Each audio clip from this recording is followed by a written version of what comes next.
રાતના 2 વાગ્યા હતા. આખા ઘરમાં અંધારું છવાયેલું હતું. બધા ગાઢ નિંદ્રામાં સૂઈ રહ્યા હતા. પણ જમુના માની આંખ અચાનક ખુલી ગઈ. તેમને સખત તરસ લાગી હતી.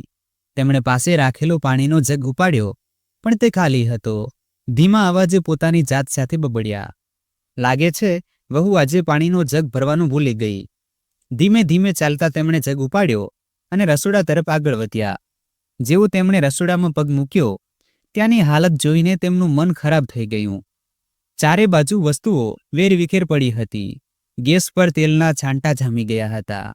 જમીન પર શાકભાજીના ટુકડા પડ્યા હતા. બધી બાજુ ગંદકી ફેલાયેલી હતી.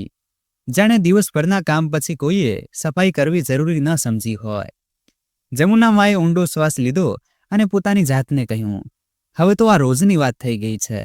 રસોડાની દુર્ગંધથી તેમને ગુંગળામણ થઈ, પણ તેમ છતાં તેમણે પોતાની જાતને સંભાળી. પહેલા ગ્લાસમાં પાણી ભર્યું અને ધીમે ધીમે ઘૂંટ ભરવા લાગ્યા. પછી અચાનક તેમની નજર સિંકમાં પડેલા વાસણો પર પડી. વાસણોમાં એઠું ખાવાનું ચોટેલું હતું, જેનાથી તીવ્ર દુર્ગંધ આવી રહી હતી. એક ક્ષણ માટે વિચાર્યું કે છોડી દઉં, પણ પછી તેમની અંદરની માં જાગી ઉઠી. સવારે જો વહુ ઉઠીને જોશે તો ટોણા જ મારશે. એના કરતાં સારું છે કે હમણાં જ સાફ કરી દઉં.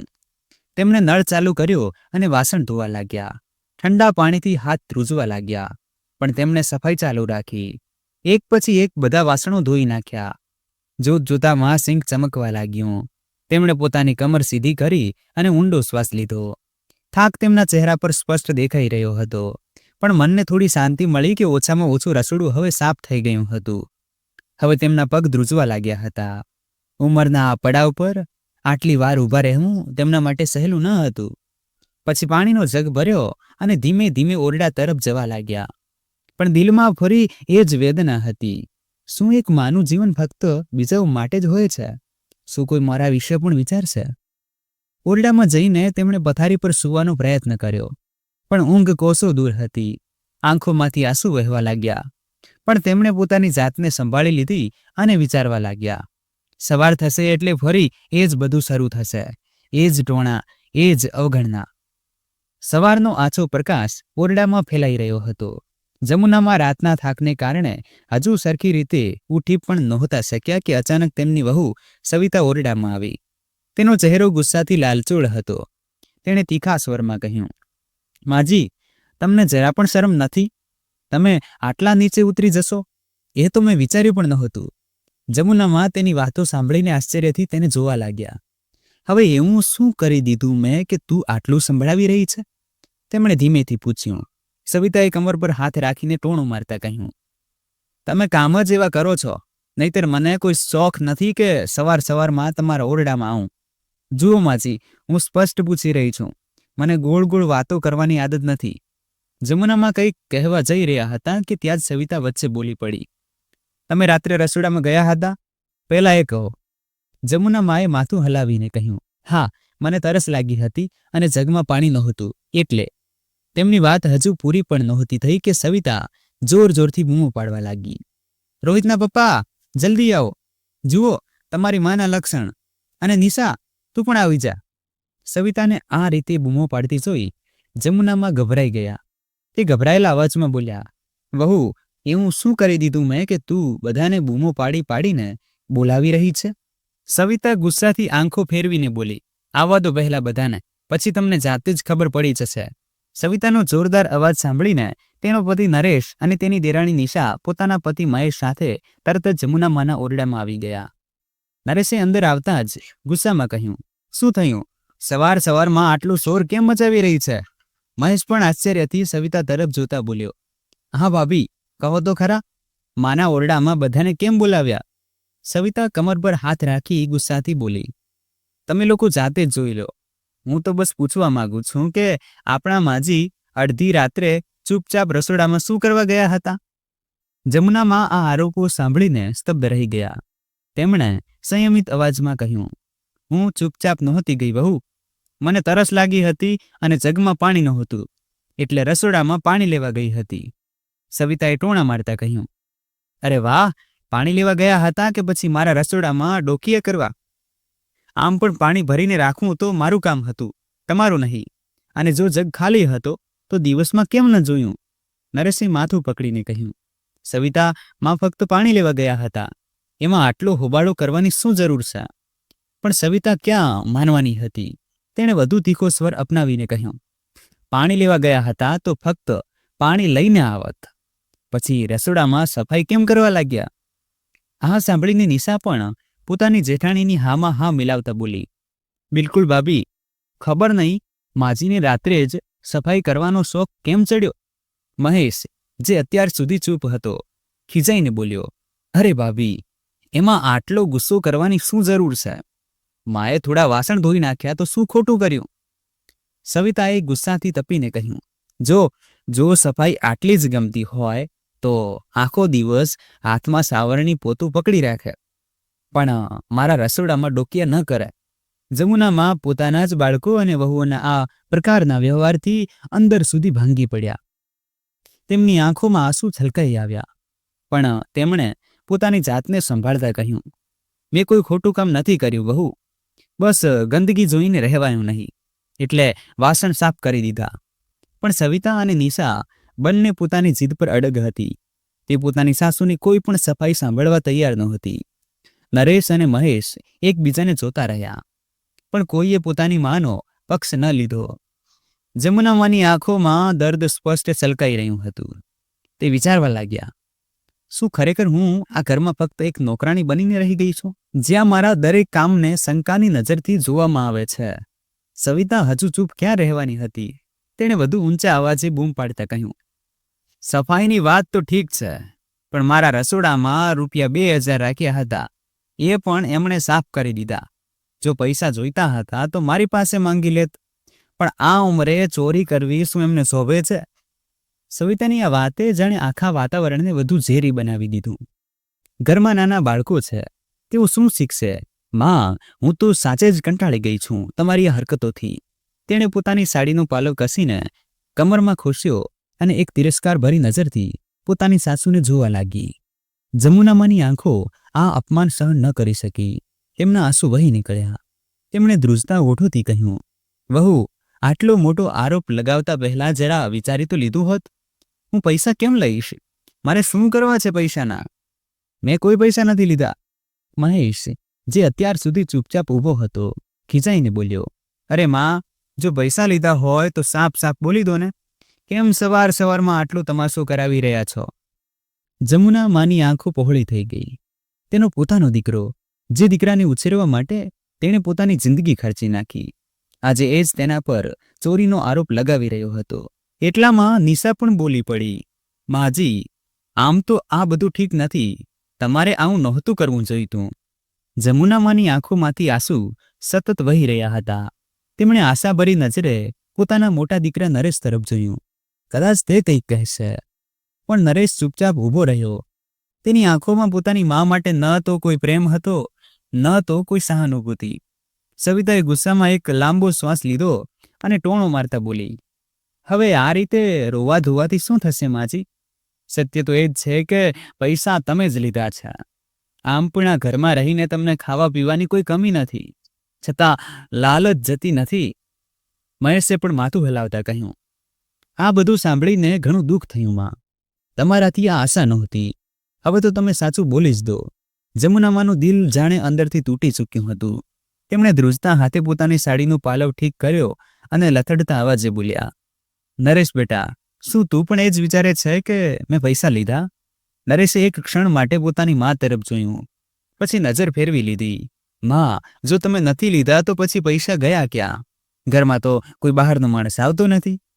આ શબ્દો સાંભળતા જ જમુનામાને ચક્કર જેવું આવી ગયું. તેમનું માથું ફરવા લાગ્યું. આ ઘરમાં જન્મેલા, આ જ ઘરમાં પોતાનું પૂરું જીવન વિતાવનારા દીકરાઓને આજે તેમના પર વિશ્વાસ નહોતો. તે ત્યાં જ ખાટલા પર બેસી ગયા અને ધીમેથી બોલ્યા, જો તમે બધા એ જ વિચારો છો તો ઠીક છે. હવે આનાથી વધુ હું મારી જાતને નિર્દોષ સાબિત કરવા માટે કંઈ નહીં કહું. સવિતાએ મોઢું બગાડીને કહ્યું, જોઈ લીધું, જ્યારે જૂઠ પકડાઈ ગયું તો સફાઈ આપવાનું જ બંધ કરી દીધું. ચાલો જી, હવે બસ કરો, અમારે બીજા પણ કામ છે. આટલું કહીને તે ગુસ્સામાં પગ પછાડતી ઓરડામાંથી નીકળી ગઈ. નરેશ, મહેશ અને નિશાએ પણ કોઈ પરવા ન કરી અને પાછા પોતપોતાના ઓરડામાં ચાલ્યા ગયા. જમુના પોતાની જગ્યાએ બેસી રહ્યા. તેમની સૂની આંખોમાંથી વહેતા આંસુ ઓશિકામાં સમાઈ ગયા. તેમના મનમાં બસ એક જ સવાલ ઘૂમી રહ્યો હતો, શું ખરેખર હવે મારું કોઈ નથી બચ્યું? જમુના માને દિવસ યાદ આવવા લાગ્યો જ્યારે તેમનું ઘર ખુશીઓથી ભરેલું હતું. તે પોતાના ઓરડામાં તૈયાર થઈ રહ્યા હતા અને તેમના પતિ ગંગારામજી વારંવાર દરવાજા પર આવીને ડોકિયું કરી રહ્યા હતા. જમુના, હવે હજુ કેટલો સમય લગાડીશ? જલ્દી ચાલ, ક્યાંક એવું ન થાય કે લગ્ન થઈ જાય અને આપણે છેલ્લે પહોંચીએ. ગંગારામજીએ હસતા હસતા કહ્યું. જમુનાજી મુસ્કુરાયા અને પોતાની સાડીનો પાલવ ઠીક કરતા બોલ્યા, છેવટે દીકરાની માં છું તો સરસ રીતે તૈયાર થવું તો બને જ છે. ગંગારામજીએ પ્રેમભરી નજરે પોતાની પત્નીને જોયું અને બોલ્યા, આમ તો આજે તું એટલી જ સુંદર લાગી રહી છે જેટલી આપણા લગ્ન સમય લાગતી હતી. જમુનાજીએ હળવેથી માથું ધૂણાવતા કહ્યું, હજી રહેવા દો, તમારી મસ્તી ફરી શરૂ થઈ ગઈ. પણ તેમના ચહેરા પર ખુશી સ્પષ્ટ દેખાઈ રહી હતી. ગંગારામજીએ આગળ વધીને તેમનો હાથ પોતાના હાથમાં લઈ લીધો અને પ્રેમથી બોલ્યા, મસ્તી નહીં જમુના, સાચું કહું છું, તારા જેવી પત્ની મેળવીને હું ખરેખર ઘણો ખુશ છું. તે દિવસે આખા ઘરમાં ખુશીનો માહોલ હતો. તેમના મોટા દીકરા નરેશના લગ્ન હતા અને આખો પરિવાર હસી મજાકમાં ડૂબેલો હતો. જમુના માએ પોતાની વહુના સ્વાગત માટે કેટલી તૈયારીઓ કરી હતી. દરેક નાની મોટી વસ્તુનું ધ્યાન રાખ્યું હતું જેથી વહુને કોઈ તકલીફ ના પડે. સવિતા જ્યારે પહેલી વાર દુલ્હન બનીને ઘરે આવી હતી ત્યારે જમુના માએ તેને કેટલા પ્રેમથી ગળે લગાડી હતી અને કહ્યું હતું, બેટા, હવેથી આ ઘર તારું છે, જે પણ જરૂર હોય સંકોચ વિના કહી દેજે. પણ આજે એ જ સવિતા તેમના પર ચોરીનો આરોપ લગાવી રહી હતી. તેમના પોતાના જ દીકરા તેમની સફાઈને અવગણી રહ્યા હતા. યાદોનો આ સિલસિલો એટલો ઊંડો હતો કે જમુનામાની આંખોમાંથી આંસુ વહી નીકળ્યા. તેમણે પોતાના ઓશિકાને ભીંજવી દીધું અને મનોમન કહ્યું, કાશ આજે તમે હોત તો મને આમ પોતાના ઓની વચ્ચે પારકા હોવાનો અહેસાસ ન થાત. જમુનામાં હજુ પણ પોતાના વિચારોમાં ખોવાયેલા હતા. વીતેલા દિવસોની યાદોમાં ડૂબેલા હતા. ત્યાં જ અચાનક દરવાજા પર અવાજ થયો. નજર ઉઠાવીને જોયું તો નિશા ઓરડામાં આવી અને કંઈ પણ કહ્યા વિના પાસેના ટેબલ પર ચા મૂકી દીધી. ધીમા અવાજે બોલી, માજી, તમારી ચા અહીં રાખી છે, પી લેજો. જમુના માએ ધીમેથી માથું હલાવ્યું અને ચા તરફ જોયું. કપમાંથી હળવી વરાળ નીકળી રહી હતી. તેમણે ફરી નજર ઉઠાવીને નિશાને પૂછ્યું, બેટા, બિસ્કિટ નથી શું? પણ જ્યારે તેમણે પાછળ વળીને જોયું તો નિશા ત્યાંથી જતી રહી હતી. કોઈ જવાબ આપ્યા વિના ચૂપચાપ ચાલી ગઈ હતી. હવે તો એટલું પણ મહત્વ નથી રહ્યું કે માં શું ખાઈ પી રહી છે. તેમણે મનોમન વિચાર્યું, પહેલા જ્યારે તેમના પતિ ગંગારામજી હતા ત્યારે તેમની સાથે સવારની ચાનો આનંદ જ કંઈક અલગ હતો. તે હંમેશા કહેતા, જમુના, જ્યાં સુધી તું મારી સાથે બેસીને ચા નથી પીતી મને મજા નથી આવતી. પણ આજે એકલા બેઠેલા જમુના માટે એ ચા ઝેરના ઘૂંટ જેવી લાગી રહી હતી. તેમણે કપને પાછો ટેબલ પર મૂકી દીધો અને ધીમે ધીમે ઊભા થયા. ઓરડાના ખૂણામાં એક જૂનો ડબ્બો રાખેલો હતો. તેમણે તેને ઉઠાવ્યો અને ખાટલા પર મૂક્યો. ડબ્બા પર હળવી ધૂળ જામી હતી. તેમણે તેને સાફ કર્યો અને હળવા ધ્રુજતા હાથે ઢાંકણું ખોલ્યું. ડબ્બાની અંદર કેટલીક જૂની વસ્તુઓ રાખી હતી. ગંગારામજીની ઘડિયાળ, તેમના જૂના ચશ્મા, કેટલાક જૂના પત્રો અને કેટલાક સિક્કા જે ગંગારામજી હંમેશા પોતાની પાસે રાખતા હતા. જમુના માએ ધીમેથી તે વસ્તુઓને સ્પર્શ કર્યો, જાણે તે હજુ પણ તેમની યાદો સાથે જોડાયેલી હોય. તેમની આંખો ફરી ભરાઈ આવી. ક્યાં ચાલ્યા ગયા તમે? જુઓ, હવે તમારી જમુના કેટલી એકલી થઈ ગઈ છે, તેમણે ધીમેથી કહ્યું અને ફરી ખાટલા પર બેસી ગયા. બપોરના 2 વાગ્યા હતા. ના તો કોઈ જમવા માટે પૂછવા આવ્યું, ના તો દીકરાઓએ માના ઓરડામાં ડોકિયું કરવાની જરૂર સમજી. ભૂખ હવે ખૂબ જ લાગી હતી. જમુના માએ થોડી વાર રાહ જોઈ, પણ જ્યારે કોઈ ના આવ્યું ત્યારે તે જાતે જ ઉઠીને ન ઈચ્છવા છતાં પણ વહુ સવિતા પાસે ગયા. સવિતા તે સમયે પોતાના 5 વર્ષના દીકરા રોહિતને હલવો ખવડાવી રહી હતી. જમુના મા પાસે જઈને બોલ્યા, બહુ જ ભૂખ લાગી છે, જો કંઈક બનાવ્યું હોય તો આપી દે. તેમનું આટલું કહેવું હતું કે સવિતાએ તેમની તરફ ઘૂરીને જોયું અને ગુસ્સામાં બોલી, માજી, હલવો જોયો નથી કે તમને ભૂખ લાગી ગઈ? હમણાં તો હું મારા દીકરાને ખવડાવી રહી છું. પછી તે જલ્દીથી રોહિતનું મોઢું લૂછીને ઉઠી અને રસોડામાં ગઈ. થોડીવાર પછી તે એક નાની વાટકીમાં થોડો હલવો લાવીને જમુનામા તરફ આપતા ટોણા મારતા લહેકામાં બોલી, આ લો, ખાઈ લો, નહીતર મારા દીકરાને નજર લાગી જશે. જમુનામાએ ધીમેથી વાટકી લીધી અને કંઈ પણ કહ્યા વિના પોતાના ઓરડામાં પાછા આવી ગયા. વાટકીને ખાટલા પર રાખીને પોતે પણ બેસી ગયા. જમુનામાએ પહેલો કોળિયો મોઢામાં મૂક્યો, પણ હલવાનો સ્વાદ તેમના ગળામાં અટકી ગયો. હલવો બળેલો હતો. આ બળતરા ફક્ત જીભ પર નહીં, પણ તેમના દિલમાં પણ અનુભવાઈ રહી હતી. પણ ભૂખ એટલી તીવ્ર હતી કે બળવાનો સ્વાદ પણ તેમણે અવગણી દીધો. ધીમેથી નજર ઉઠાવી, ઓરડાની દિવાલોને જોઈ અને એક ઠંડો શ્વાસ લઈને પોતાની આંખો બંધ કરી દીધી. અને પછી સ્મૃતિઓનો એક પૂર ઉમટી પડ્યો. તેમણે પોતાના જીવનના એ જૂના દિવસોને યાદ કર્યા, જ્યારે તે પોતાના પતિ અને દીકરાઓ સાથે બેસીને પ્રેમથી હસતા ગાતા હલવો ખાતા હતા. ત્યારે તેમના હાથના બનેલા હલવાની સુગંધ આખા ઘરમાં ફેલાતી હતી. એ જ જૂનો આંગણ, હલવાની મીઠી સુગંધ, ચૂલાની ધીમી આંચ અને ગંગારામજીનું હાસ્ય. અરે જમુના, આજે ફરી હલવો બનાવી રહી છે. રોજ રોજ હલવો ખવડાવીને આપણા દીકરાઓને બગાડી નાખીશ. ગંગારામજીએ મુસ્કુરાતા કહ્યું, હજી દીકરાઓને ભાવે છે અને તમને પણ, તો પછી ફરિયાદ છે નહીં. જમુનાજીએ હસતા હસતા જવાબ આપ્યો. ગંગારામજીએ ધીમેથી પાછળથી આવીને તેમના ગભા પર હાથ મૂક્યો અને કહ્યું, બસ આ જ પ્રેમ હંમેશા બની રહે જમુના. જ્યારે આ મોટા થઈ જશે ત્યારે પણ આપણે આમ જ બેસીને હલવો ખાઈશું, બરાબર એ જ રીતે જેમ આજે ખાઈ રહ્યા છીએ. પણ કોને ખબર હતી કે એ જ દીકરાઓ, જેમની પસંદગીનું ધ્યાન રાખીને તે દરરોજ હલવો બનાવતી હતી, આજે આટલા બદલાઈ જશે. અને કોને ખબર હતી કે એ જ દીકરાઓની વહુઓ, જે આ ઘરમાં વહુ બનીને આવી, એક દિવસ તેમને બળેલા હલવાની વાટકી પકડાવી દેશે.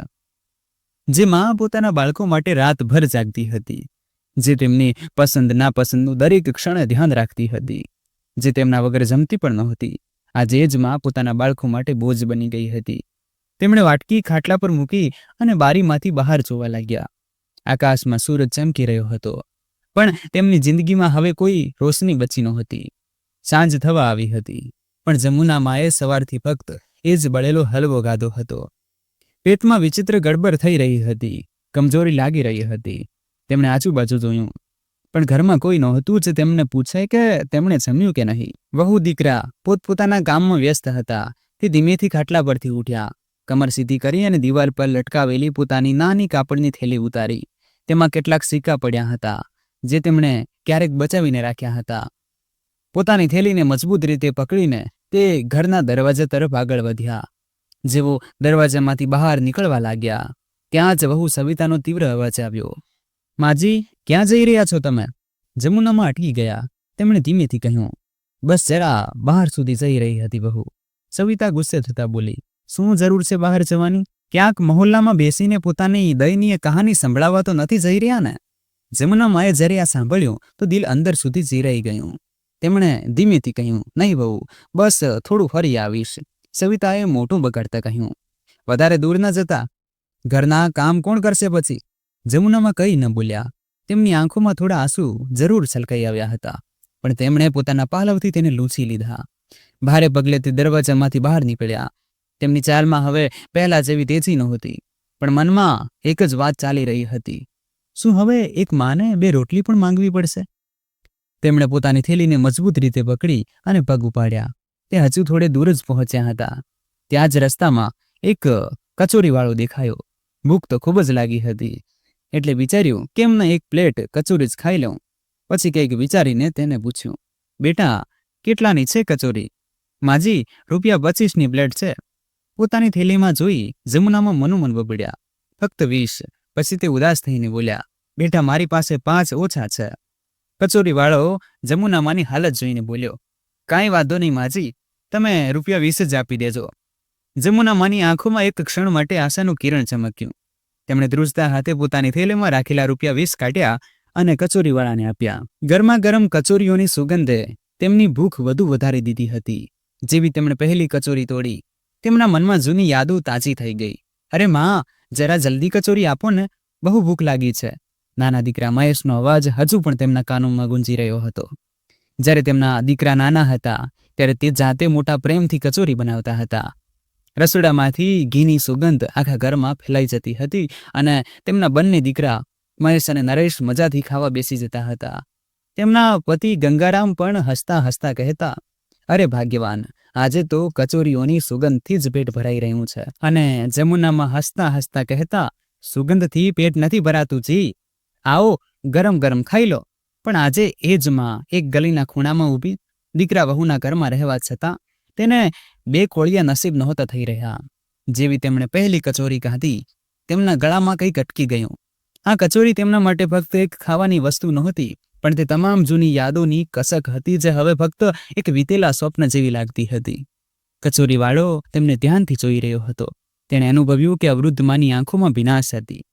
તે હળવેથી મુસ્કુરાયો અને બોલ્યો, અમ્મા, વધુ જોઈતી હોય તો લઈ લો, પૈસાની ચિંતા ન કરતા. જમુના માએ ધ્રુજતા હાથે પાલવથી આંસુ લૂછ્યા અને હળવેથી માથું હલાવ્યું. નહીં બેટા, બહુ થઈ ગયું, ભગવાન તને સુખી રાખે.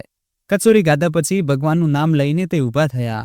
પણ જેવા તેમણે ચાલવાનો પ્રયત્ન કર્યો, તેમના પગ લથડી ગયા અને તે ત્યાં જ રસ્તાના કિનારે બેસી ગયા. પેટ તો થોડીવાર માટે ભરાઈ ગયું હતું, પણ દિલમાં જે દર્દ હતું તે કેવી રીતે ભરાય? જેમ તેમ કરીને તે ઉઠ્યા, પોતાના કપડાની સળ ઠીક કરી અને પછી ધ્રુજતા હાથે પોતાની થેલી ગભા પર લટકાવી લીધી. પગ હજુ પણ ડગમગી રહ્યા હતા, પણ મનમાં એક વિચિત્ર શાંતિ હતી. કદાચ પેટમાં કંઈક જવાથી અથવા તો તે કચોરીવાળાની દયાથી, જે જાણ્યા સમજ્યા વિના જ તેમનું દર્દ સમજી ગયો હતો. હવે જમુના માના પગ મંદિર તરફ વળ્યા. તેમના માટે મંદિર જવું ફક્ત ભગવાનના દર્શન કરવું નહોતું, પણ થોડી ક્ષણો શાંતિથી બેસવાનો માર્ગ પણ હતો. ત્યાં કોઈ ટોણા નહોતું મારતું, કોઈ અપમાન નહોતું કરતું, કોઈ એવું નહોતું કહેતું કે તે બોજ બની ચૂક્યા છે. રસ્તામાં ચાલતા તેમણે જોયું કે સૂરજ ધીમે ધીમે ડૂબી રહ્યો હતો. આકાશમાં સોનેરી લાલાશ હતી, પણ તેમના જીવનનો સૂરજ તો ક્યારનો ડૂબી ચૂક્યો હતો. મંદિર પહોંચીને તેમણે ધીમા પગલે અંદર પ્રવેશ કર્યો. ઘંટડીઓનો મધુર ધ્વનિ અને આરતીની સુગંધે મનને થોડી રાહત આપી. તે એક ખૂણામાં બેસી ગયા અને ભગવાનની મૂર્તિને જોવા લાગ્યા. આંખોમાં આંસુ હતા, મનમાં હજારો સવાલ. હે ભગવાન, મેં તો હંમેશા સૌનું ભલું ચાહ્યું, પછી આજે હું જ મારા ઘરમાં પારકી કેમ થઈ ગઈ? તેમના હોઠ બબડ્યા, પણ જવાબ કોણ આપે? ભગવાન પણ મૌન હતા. થોડીવાર પછી તેમણે પોતાની થેલીમાંથી એક નાની માળા કાઢી અને જાપ કરવા લાગ્યા. આ એ જ માળા હતી જે તેમના પતિ ગંગારામજીએ તેમને આપી હતી. જ્યારે પણ તે પરેશાન થતા, આ માળા પકડીને બેસી જતા. પણ આજે તે ફક્ત જાપ નહોતા કરી રહ્યા, પણ પોતાની જાતને સંભાળવાનો પ્રયત્ન કરી રહ્યા હતા. જમુનામાં માળા ફેરવતા પોતાની જ ધૂનમાં હતા કે ત્યાં જ એક અવાજ આવ્યો, માજી, તમે અહીં એકલા બેઠા છો? આખરે તે કોણ હતો? શું તે જમુના માને જાણતો હતો? તેમણે ચોંકીને જોયું. એક યુવક તેમની સામે ઊભો હતો. આંખોમાં પોતાપણું અને ચહેરા પર વિનમ્રતા ઝળકી રહી હતી. જમુના માએ થોડી વાર તેને જોયો, પછી ધીમા અવાજે બોલ્યા, બેટા, તું મને ઓળખે છે? યુવક મુસ્કુરાયો અને પાસે બેસતા બોલ્યો, માજી, આ મહોલ્લામાં કોણ તમને નથી ઓળખતું? તમે તો દરરોજ મંદિરે આવો છો, ક્યારેક કોઈને આશીર્વાદ આપો છો, તો ક્યારેક બાળકોને પ્રેમથી લાડ લડાવો છો. આજે તમને આ હાલતમાં જોયા તો દિલ ન માન્યું.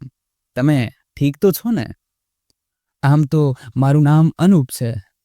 જમુના માની આંખો ભરાઈ આવી. આટલા વર્ષો પછી કોઈએ તેમની હાલત વિશે પૂછ્યું હતું. તે બસ માથું ઝુકાવીને રહી ગયા.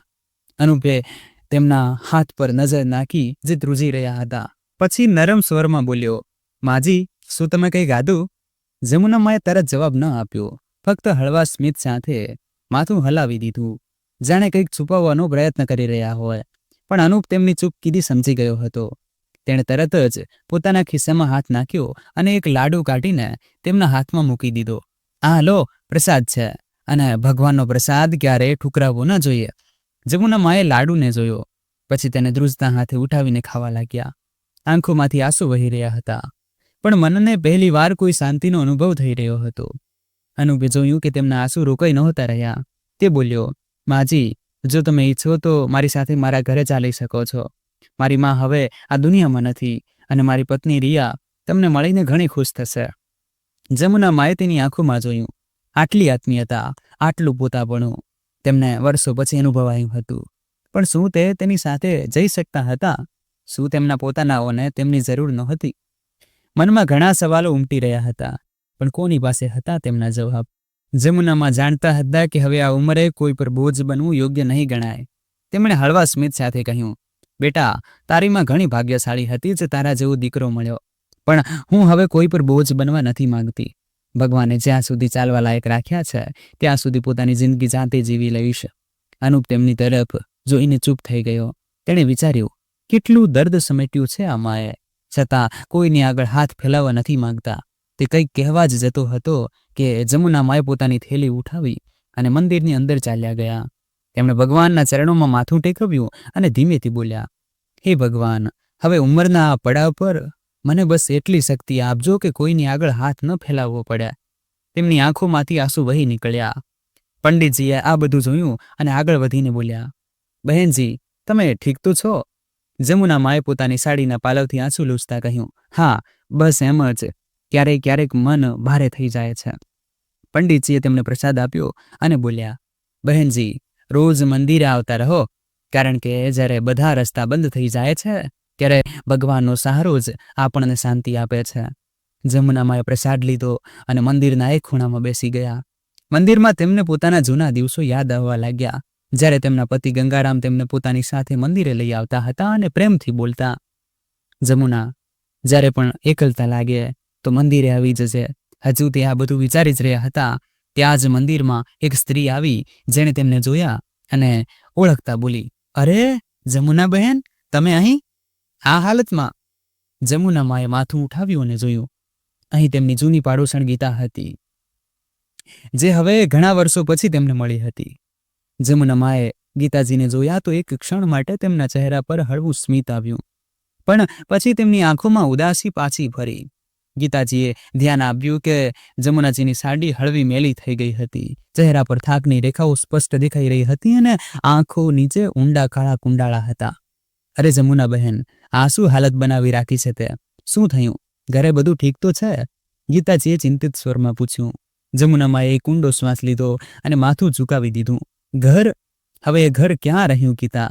હવે તો બસ એક છત માત્ર છે, જે રહેવાની પરવાનગી મળી છે.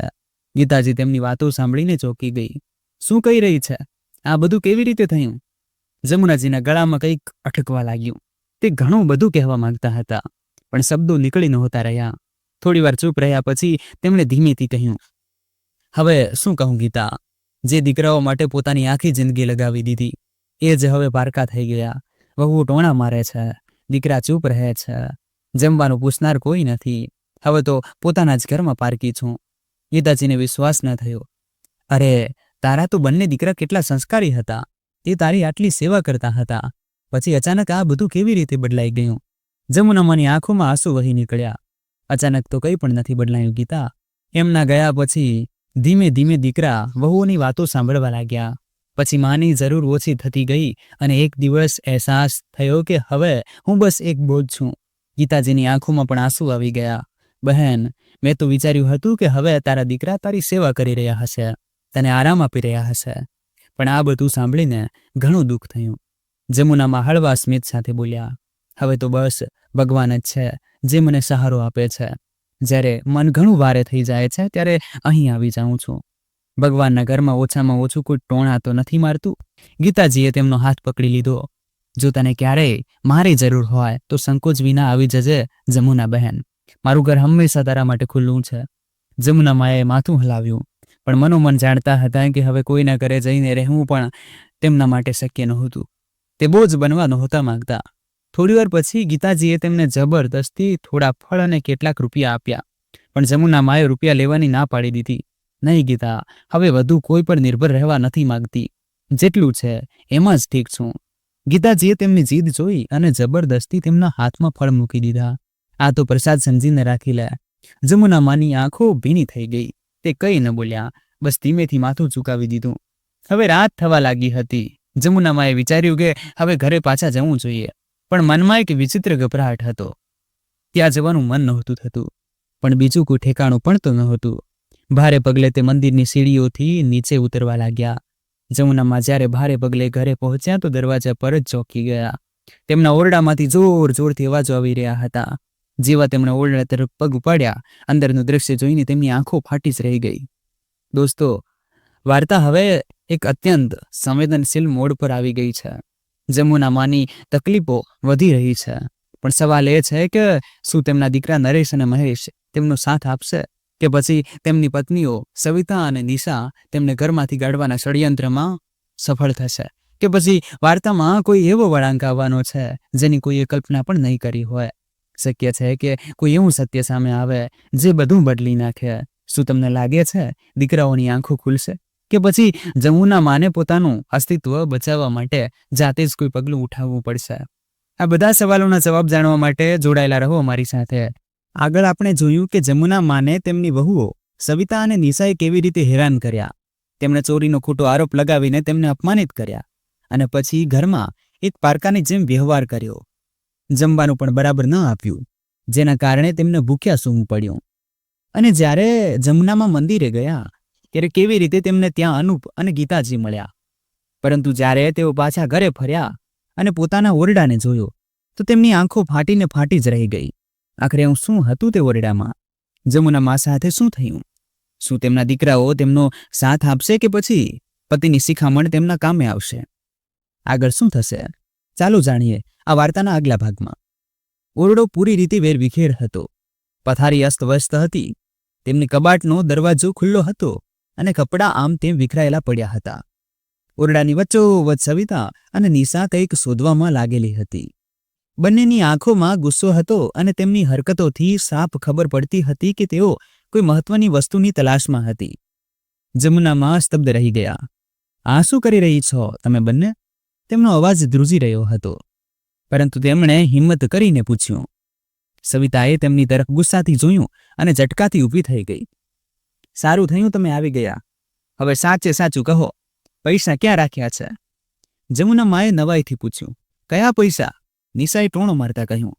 અરે એ જ ₹2000 જે તમે રસોડામાંથી ચોર્યા છે. અમે આખા ઘરમાં શોધ્યા પણ અમને ક્યાંય ન મળ્યા. જમુનામાને એવું લાગ્યું જાણે તેમના પગ નીચેથી જમીન સરકી ગઈ હોય. તેમની પોતાની વહુઓ તેમના પર ચોરીનો આરોપ લગાવી રહી હતી. મેં કોઈ પૈસા નથી લીધા. જમુનામાનો અવાજ ધીમો પડી ગયો. તમને લોકોને ભાન પણ છે કે તમે તમારી સાસુ પર આટલું ખરાબ આરોપ લગાવી રહી છો? સવિતાએ ઘૂરતા કહ્યું. હવે અમને જ્ઞાન આપશો? જુઓ માજી, આ નાટક બંધ કરો અને ચૂપચાપ પૈસા કાઢીને આપી દો, નહીતર સારું નહીં થાય. અને જો પૈસા નહીં મળે તો જોઈ લેજો તમારી શું હાલત થાય છે. નિશાએ ટોણો મારતા કહ્યું. પછી કહેતા નહીં કે અમે પહેલાં નહોતું કહ્યું. આમ પણ હવે આ ઘરમાં તમારી જરૂર શું છે? જમુનામાં ધ્રુજી ગયા. તેમને સમજાતું નહોતું કે આખરે તેઓ કયા ગુનાની સજા ભોગવી રહ્યા છે. તેમણે ધીમેથી કહ્યું. બેટા, મેં સાચે જ કોઈ પૈસા નથી લીધા. તમે લોકો મારા પર આટલો મોટો આરોપ ન લગાવો. જમુનામાનું કાળજું કંપી ગયું. તેમણે આશાથી દરવાજા તરફ જોયું કે કદાચ તેમના દીકરાઓ આવીને તેમની વાત સાંભળે. પરંતુ ઘરમાં કોઈને પણ એ જાણવાની પરવા નહોતી કે તેમની મા પર શું વીતી રહી છે. પછી જમુનામાએ ધ્રુજતા અવાજે કહ્યું. બેટા, મેં કોઈ ચોરી નથી કરી. સવિતાએ હાંસી ઉડાવતા કહ્યું. અરે વાહ, હવે તો તમે પોતાને નિર્દોષ સાબિત કરવામાં લાગી ગયા. જો તમે પૈસા નથી લીધા તો પછી કોણ લઈ ગયું? શું પૈસા હવામાં ઉડી ગયા? આખા ઘરમાં અમે જોઈ લીધું, બધી જગ્યાએ તપાસ કરી લીધી, પરંતુ પૈસા ન મળ્યા. હવે તો સાફ છે કે એ પૈસા તમારી પાસે જ છે. નિશાએ કટાક્ષ કરતા કહ્યું. હવે આ રીતે માસૂમ બનવાથી કંઈ નહીં થાય. માજી, જો પૈસા નહીં મળે તો ઘરમાં તમારું રહેવું મુશ્કેલ કરી દઈશું. જમુનામાની આંખોમાંથી આંસુ વહેવા લાગ્યા. તેમણે પોતાની ખાટલા તરફ જોયું અને ભારે પગલે જઈને તેના પર બેસી ગયા. તેમની વૃદ્ધ આંખો વહુઓના ચહેરા પર ટકેલી હતી, પરંતુ ત્યાં તેમના માટે સન્માન કે પ્રેમનું એક ટીપું પણ નહોતું. સવિતા ગુસ્સામાં તમતમી રહી હતી. તેણે કંઈ પણ વિચાર્યા વગર ઝટકાથી જમુનામાનો થેલો તેમના હાથમાંથી છીનવી લીધો અને બોલી. જોઉં છું આમાં શું છે. કદાચ પૈસા અહીં જ છુપાવ્યા હોય. જમુનામાં ગભરાઈને બોલ્યા. નહીં વહુ, આમાં કંઈ નથી, ફક્ત મારી થોડી જૂની વસ્તુઓ છે. પરંતુ સવિતાએ તેમની એક ન સાંભળી. તેણે ઝડપથી થેલાની ગાંઠ ખોલી અને તેનો બધો સામાન જમીન પર ઉથલાવી દીધો. થેલામાં ફક્ત થોડા જૂના કપડાં, એક ફાટેલી જૂની ચાદર, એક નાનો અરીસો અને એક તસવીર ગંગારામજીની હતી. નિશાએ તસવીરને જમીન પર પડેલી જોઈ અને ઉપેક્ષાથી બોલી. હદ છે, આમાં પૈસા નથી, પણ આ બધી ફાલતુ વસ્તુઓ ભરી પડી છે. સવિતાએ તિરસ્કારથી કહ્યું. મને તો લાગતું હતું કે આમાં પૈસા હશે, પણ નીકળ્યું શું? આ નકામો સામાન. તેણે ગુસ્સામાં બધો સામાન લાત મારીને વિખેરી દીધો.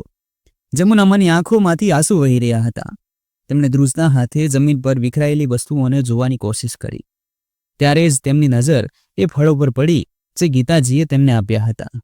થોડા સફરજન અને કેળા જમીન પર રગડી ગયા હતા, જેમને જોઈને સવિતા અને નિશાની આંખો ચમકી ઉઠી. સવિતા ગુસ્સાથી બોલી, કહેતા હતા કે મેં પૈસા નથી લીધા. જો પૈસા નથી લીધા તો આ સફરજન અને કેળા ક્યાંથી આવ્યા? શું આને ઝાડ પરથી તોડીને લાવ્યા છો? નિશા પણ તરત બોલી, બિલકુલ સાચું કહ્યું દીદી તમે. જમુના માએ થોથવાતા કહ્યું, આ ફળ મેં નથી ખરીદ્યા. ગીતાએ, પરંતુ તેમની વાત પૂરી થાય તે પહેલા જ સવિતાએ વચ્ચે ટોકતા કહ્યું, અચ્છા, હવે ખોટું પણ બોલશો. એ તમારી સહેલી તમને શા માટે ફળ આપશે? નિશા ટોણું મારતા બોલી, કેમ ના આપે? હવે ઘરમાં ભીખ માગવાની નોબત જે આવી ગઈ છે. જમુના માએ લાચારીથી કહ્યું, બેટા, જ્યારે ગીતા મને ફળ આપી રહી હતી ત્યારે મેં ના પાડી હતી, પરંતુ મારા ના પાડવા છતાં તેણે મૂકી દીધા હતા. સવિતાએ ઘૂરતા કહ્યું, ઓહ, તો હવે ચોરી કરવાની સાથે સાથે બહાના પણ બનાવવા લાગ્યા છો. પછી નિશાએ જમીન પર પડેલા ફળોને જોયા અને નાક ચડાવતા કહ્યું, આમ પણ આ સડેલા ફળો અમારા કોઈ કામના નથી. તેણે લાત મારીને સફરજનને દૂર ફેંકી દીધું. બસ કરો, જમુનામાએ અચાનક કઠોર સ્વરમાં કહ્યું, બહુ સાંભળી લીધું મેં, હવે વધુ નહીં. તેમને ગુસ્સામાં જોઈને નિશા અને સવિતાએ એકબીજા તરફ જોયું અને પછી ખભા ઉછાળીને ત્યાંથી ચાલી ગઈ, જાણે કંઈ થયું જ ન હોય. પછી તેમણે જમીન પરથી ગંગારામજીની તસવીર ઉઠાવી અને પોતાની છાતીએ લગાવી લીધી. તેમના હોઠ ધ્રુજી રહ્યા હતા, આંખોમાં દર્દ હતું. તેમણે થેલાના બાકીના સામાનને સમેટ્યો અને ધીમેથી ખાટલા પર બેસી ગયા. જમુનામાં ફાટેલી આંખે પોતાની ચારેય બાજુ વિખરાયેલી વસ્તુઓને જોઈ રહ્યા હતા. આજે તેમની પાસે ફક્ત આંસુ હતા અને એક ઊંડો દર્દ, જે હવે તેમના જીવનનો હિસ્સો બની ચૂક્યો હતો. જમુનામાની આંખો ભીની હતી, પરંતુ હવે તેમાં એક અજીબ શાંતિ પણ હતી, કારણ કે આજે પહેલી વાર તેમણે પોતાની વહુઓને ગુસ્સામાં કંઈક કહ્યું હતું. તેમણે ગંગારામજીની તસવીર પોતાના હાથમાં લીધી અને ખાટલા પર બેસીને તેને જોતા બોલ્યા, જોઈ રહ્યા છો ને, તમારી જમુના કેટલી લાચાર થઈ ગઈ છે. તેમનો અવાજ ધ્રુજી રહ્યો હતો. પછી તેમણે તસવીરને પોતાના ખોળામાં રાખી અને હળવા હાથે તેને સહેલાવવા લાગ્યા, જાણે કોઈ ખોવાયેલું પોતાપણું પાછું મેળવવાની કોશિશ કરી રહ્યા હોય. પહેલા પણ મુશ્કેલીઓ આવી હતી, પરંતુ ત્યારે તમે હતા સંભાળવા માટે. હવે હું એકલી છું. ઓરડાની બહાર હજુ પણ સવિતા અને નિશા અંદરો અંદર ગણગણાટ કરી રહી હતી. ચાલો, ઓછામાં ઓછું પૈસા ન મળ્યા તો ન મળ્યા, પણ એમના પર આપણે આપણો ગુસ્સો તો કાઢી લીધો. હવે માજી વધુ નાટક નહીં કરી શકે. નિશા હસતા હસતા બોલી, પણ એમને સબક શીખવવો જરૂરી હતો. જો આમ ન કરત તો ખબર નહીં બીજા કેટલા લોકો પાસે ભીખ માગવા ચાલી જાત. સવિતાએ કટાક્ષ કર્યો. જમુના માએ તેમની વાતો સાંભળી લીધી, પરંતુ હવે તેમને કોઈ ફરક નહોતો પડતો. તેઓ ફક્ત તસવીરને જોતા રહ્યા, જાણે તેનાથી કોઈ આશા રાખી હોય. મેં ક્યારેય વિચાર્યું પણ નહોતું કે એક દિવસ પોતાના જ ઘરમાં હું પારકી બની જઈશ. આંસુ તેમની આંખોમાંથી ખરીને તસવીરના કાચ પર ફેલાઈ ગયા. તેમણે જલ્દીથી પાલવથી તેમને લૂંછા અને તસવીરને ધીમેથી કબાટમાં મૂકી દીધી. પછી પોતાને સંભાળતા પથારી પર સૂઈ ગયા. સાંજનો અંધકાર ધીરે ધીરે ઓરડામાં ઘેરાવા લાગ્યો હતો. જમુનામાનું મન હવે કોઈ બીજી જ દિશામાં ભટકી રહ્યું હતું. હવે વધુ નહીં, મારે કંઈક કરવું પડશે. હું આમ ન રહી શકું. તેમણે મનોમન એક નિર્ણય કર્યો, પણ આખરે શું નિર્ણય કર્યો જમુનામાએ? જમુનામા ધીરે ધીરે ઉઠ્યા અને ધ્રુજતા હાથે કબાટના ખૂણામાં રાખેલા જૂના ટીનના ડબ્બાને બહાર કાઢ્યો. તેમની આંખોમાં બેચેની હતી, જાણે કોઈ બહુ જરૂરી વસ્તુ તેમાં રાખી હોય, જેને દરેક હાલતમાં મેળવવા માંગતા હતા. તેમના ધ્રુજતા હાથે ધીરે ધીરે ડબ્બાનું ઢાંકણું ખોલ્યું. અંદર થોડા જૂના કાગળો, થોડા સિક્કા અને એક માળા રાખેલી હતી. પરંતુ જમુનામાની નજરો કોઈ બીજી વસ્તુને શોધી રહી હતી. તેમણે ડબ્બામાં હાથ નાખ્યો અને વસ્તુઓને આમ તેમ કરવા લાગ્યા. તેમની આંગળીઓ કોઈ ખાસ વસ્તુને ટટોળી રહી હતી. અને પછી અચાનક તેમને એક ઠંડી ધાતુની વસ્તુનો અનુભવ થયો. એક ચાવી. જમુનામાએ તે નાનકડી ચાવીને પોતાની હથેળીઓમાં ઘસીને પકડી લીધી. તેમની આંખોમાં હળવો ભેજ આવી ગયો. આ એ જ ચાવી હતી જે ગંગારામજીએ તેમને વર્ષો પહેલા આપી હતી. જમુના, આ ચાવી સંભાળીને રાખજે. આમાં તારા નામનો હક છે. ગંગારામજીનો અવાજ તેમના કાનોમાં ગુંજવા લાગ્યો. તેમણે ધીરે ધીરે ચાવીને સહેલાવી અને પછી તેને કસીને પકડી લીધી. તેમનું હૃદય ઝડપથી ધડકવા લાગ્યું. ક્યાંક આ ચાવીનું રહસ્ય જ તો મારી તકલીફોનો ઉકેલ નથી, તેમણે મનોમન વિચાર્યું. તેઓ થોડીવાર સુધી ચાવીને હથેળીઓમાં દબાવીને બેઠા રહ્યા, જાણે ગંગારામજીની કહેલી વાતોને યાદ કરી રહ્યા હોય. પછી તેમને ઊંડો શ્વાસ લીધો અને ધીમેથી ગણગણ્યા. હવે સમય આવી ગયો છે. જમુના માના મગજમાં જાત જાતના વિચારો આવવા લાગ્યા. આ ચાવી ગંગારામજીએ તેમને શા માટે આપી હતી અને તેમણે તેને આટલી સંભાળીને રાખવાનું શા માટે કહ્યું હતું? આમાં તારા નામનો હક છે. ગંગારામજીનો અવાજ તેમના કાનોમાં ગુંજી રહ્યો હતો. તેઓ ધીરે ધીરે ભૂતકાળની યાદોમાં ખોવાઈ ગયા. ગંગારામજી હંમેશા કહેતા હતા કે તેઓ પોતાના બાળકોને બહુ પ્રેમ કરે છે, પરંતુ જમુના માને એક ખાસ શીખામણ આપીને ગયા હતા. જો જમુના, માણસનો સ્વભાવ સમય સાથે બદલાઈ શકે છે. જે આજે આપણને માથે બેસાડે છે, કાલે એ જ પારકા પણ બનાવી શકે છે, પરંતુ તારો હક કોઈ છીનવી ન શકે. જો ક્યારેક સમય બદલાય અને તને લાગે કે કોઈ તારું અપમાન કરી રહ્યું છે, તો આ ચાવીનો ઉપયોગ કરજે. જમુનામાની આંખોમાં આંસુ આવી ગયા. તો શું ગંગારામજીએ પહેલેથી જ બધું જોઈ લીધું હતું? શું તેમને ખબર હતી કે એક દિવસ તેમના પોતાના જ દીકરા વહુ તેમની સાથે આવું કરશે? તેમણે ધ્રુજતા હાથે ચાવીને વધુ કસીને પકડી લીધી. આ ચાવી કદાચ તેમના એ હક સાથે જોડાયેલી હતી, જે તેમના પોતાના જ દીકરા વહુએ તેમની પાસેથી છીનવી લીધો હતો. શું આ ચાવી પાછળ કોઈ દસ્તાવેજ છે? શું ગંગારામજીએ મારી સુરક્ષા માટે કોઈ વ્યવસ્થા કરી હતી? તેમનું હૃદય ઝડપથી ધડકવા લાગ્યું. હવે તેમને આ ચાવીની સચ્ચાઈ જાણવી હતી. તેમને ખબર પાડવી હતી કે આખરે આમાં એવું શું હતું જે ગંગારામજીએ તેને આટલા વર્ષો સુધી સંભાળીને રાખવાનું કહ્યું. જમુનામાની આંખોમાં હજુ સુધી આંસુ હતા, પરંતુ હવે તેમાં એક અલગ જ ભાવ હતો, જાણે કોઈ આશાનું કિરણ દેખાઈ ગયું હોય. તેમણે ધ્રુજતા હાથે ચાવીને પકડતા વિચાર્યું, શું આ એ જ ચાવી છે જે ગંગારામજીએ મને આપી હતી?